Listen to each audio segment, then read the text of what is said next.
আমাদেরকে আবার চলে যেতে হবে নাকি? তো আমরা যেন আপনাদের সফরটা নিরাপদ হয় এবং আমরা যেন সময় থাকতেই সবাই যেন আমাদের নিজ বাসগৃহে পৌঁছে যেতে পারি, এই দিকটাকে খেয়াল রেখে আমরা আমাদের প্রোগ্রামকে একেবারে সমাপনী দিকে নিয়ে চলে আসছি। আমাদের আগামী দিনের কর্মসূচি এখনই আমাদের আজকের এই প্রোগ্রামের সম্মানিত সভাপতি আমাদের সকলের শ্রদ্ধাভাজন জনাব আবুল কালাম আজাদ ভাই ঘোষণা করবেন। আমি শুধু আপনাদেরকে একটি বিষয়ে সহযোগিতা কামনা করছি, আপনারা যখন ঘোষণা দেবে একটু নীরব হয়ে এটা শুনবেন। 2 নম্বর হচ্ছে আপনাদেরকে আরডিডির একটা মেসেজ আমি পৌঁছে দিতে চাই। আমাদের যে এখন যারা ফিল্ড অফিসার ধরেন যারা মাত্র জয়েন করেছে তার বেসিক এখন 19,500 টাকা তো নাকি ভাই? তার মানে এটা মেইন স্ট্রিমের অ্যাসিস্ট্যান্ট অফিসারের বেসিকের সমান। তার মানে অর্থনৈতিকভাবে আমাদেরকে কিন্তু ফিল্ড অফিসার অ্যাসিস্ট্যান্ট অফিসারের সমান মর্যাদা দেওয়া হয়েছে, কিন্তু আমরা এটা নিয়ে চেয়েছি যে এখান থেকেই অ্যাসিস্ট্যান্ট অফিসারের ঘোষণা দিতে হবে। তো এটা নিয়ে যখন বার্গেনিং হচ্ছিল তখন আরডিডি আমাদেরকে রিকোয়েস্ট করছিল যে মানে ওনারা কিন্তু মর্যাদা দিবে না এই দৃষ্টিতে না, যে একেবারে সবাইকে যদি এখন তুলে নিই তাহলে আমার ফিল্ডটা তো নষ্ট হয়ে যাবে, কিছু ভাই অন্তত থাক। তখন আমরা বলছিলাম স্যার এখানে যদি আমার 500 ভাইকে আটকায় রাখেন, এই 500 ভাইকে কিন্তু আপনাকে কিছুদিন পরে ডেকে নিয়ে মেইন স্ট্রিমে দেওয়া লাগবে। তা ওনারা বললো কেন? আমি বললাম স্যার একটু ভেবে দেখেন, কারণ এই বছর একটা পে স্কেল হবে, তো পে স্কেলে যদি 25%ও দেয় তাহলে তো তার 4,000 টাকা, তা 19,000 23,500 টাকা তার স্কেল। আচ্ছা এরপরে ইনসেন্টিভ বোনাস আছে, তারপরে আমাদের উৎসব ভাতা আছে, তাই না? এই সবগুলো মিলিয়ে একজন ফিল্ড অফিসারকে প্রায় 60-এর উপরে 65,000 টাকা মতো পার মান্থ অ্যাভারেজে দিতে হবে। ভাই আপনারা বলেন তো একটু, নিজে একেবারে নিরপেক্ষ দৃষ্টিতে বলেন, এইটা দিয়ে ফিল্ড চালানো এত টাকা খরচ দিয়ে কি আসলেই সম্ভব? আমরা যেমন আমাদের যা চাচ্ছি ওনারাও কিন্তু হিসাব করতেছে আমার মেইন স্ট্রিম কী করতেছে, তাই না? তো কাজে কাজে আমি বলি আমাদের জন্য সুসংবাদ হচ্ছে, আমরা একটা বলছি এক্সিস্টিং ম্যান পাওয়ার যারা এই মুহূর্তে আছে সবাইকে মেইন স্ট্রিমে পদায়ন করতে হবে, এটা আমার এক দফা। আপনারা রাজি কিনা?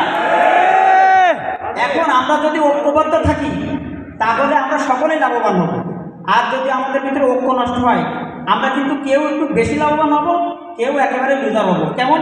এটার উদাহরণ আমি শেষ করি।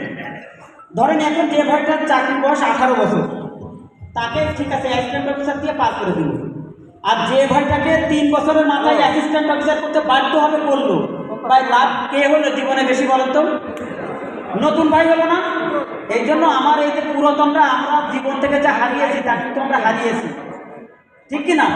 আমার নতুন ভাইদের কাছে অনুরোধ, আমার প্রিয় ভাইরা, আমরা আপনাদের বড় ভাই, আমাদের অনেক ভাই আছে 20 বছর 22 বছর জীবন থেকে তার তারুণ্যের যৌবনে শেষ করেছে। আপনারা তাদেরকে মর্যাদা দিতে শিখুন, আমরা আপনাদেরকে ভাই হিসেবে গ্রহণ করব। কাজে কাজে আপনারা একটু আমার নিজের সাথে আমার বড় ভাইকে ঠেলা দিলি, সে যদি পার হয়ে যায় পরের লাইনটা কার ভাই? আমার। আপনারা ঐক্যবদ্ধ থাকবেন যে আমাদের ভাইরা যে স্ট্রাকচার দিয়েছে এই স্ট্রাকচার অনুযায়ী আমাদের রেজাল্ট করতে হবে। কথা ঠিক আছে কিনা?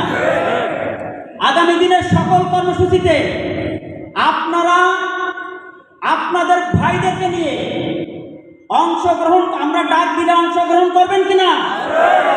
হাত তুলে আমরা জান দিতে চাই, করবেন কিনা? সম্মানিত ভাইরা, আমাদের কথা শেষ। এখন আমাদের সম্মানিত সভাপতি উনি আমাদের আগামী দিনের কর্মসূচি ঘোষণা করবেন।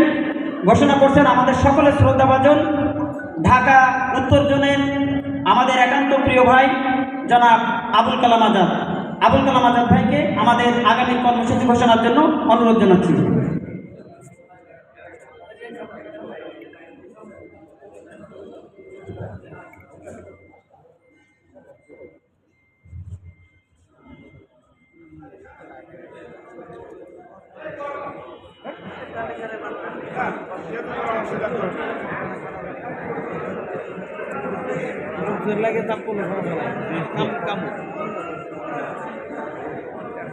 আসসালামু আলাইকুম রহমতুল্লাহি ওয়া বারাকাতুহু। আমি আবারও সালাম দিচ্ছি, আসসালামু আলাইকুম রহমতুল্লাহি ওয়া বারাকাতুহু। সম্মানিত ভাই এবং বন্ধুগণ, মহান রব্বে কারিমের কালিমাতুশ শুকর আদায় করে আমি আমার সভাপতির বক্তব্য শুরু করতে যাচ্ছি। আলহামদুলিল্লাহ। আমরা আজকে একটি ঐতিহাসিক সময়ে এখানে একত্রিত হয়েছি।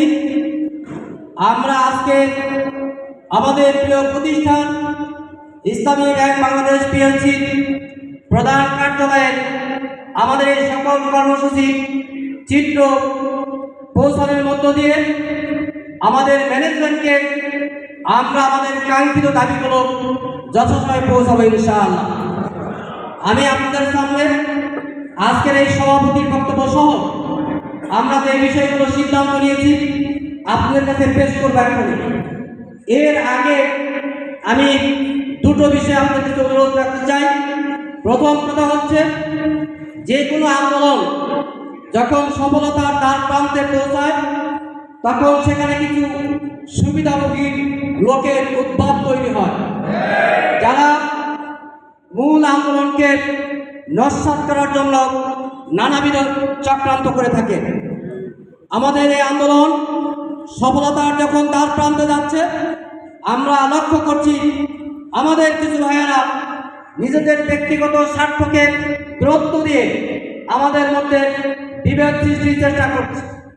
এই ক্ষেত্রে আপনাদের সকলের কাছে আরোপ করতে চাই, আন্দোলনের যথার্থ ফল যদি আমরা ভোগ করতে চাই আমাদের সকলকে ঐক্যবদ্ধ থাকতে হবে, কোনোভাবে বিচ্ছিন্ন হওয়া যাবে না। আমরা সবাইকে একমত? প্রিয় ভাই এবং বন্ধুগণ, আমাদের মধ্যে আমরা যারা সিনিয়র ফিল্ড অফিসার আছি, যারা ফিল্ড অফিসার আছি, অনেকের মধ্যে প্রশ্ন তৈরি হয়েছে, সিনিয়র ভাইরা মেন স্ট্রিমে চলে গেলে আমাদের অবস্থানটা কি হবে। আমাদের আন্দোলনের শুরু থেকে আমরা বলে আসছি, আমাদের এই আন্দোলন junior unit officer, senior field অফিসারের আন্দোলন।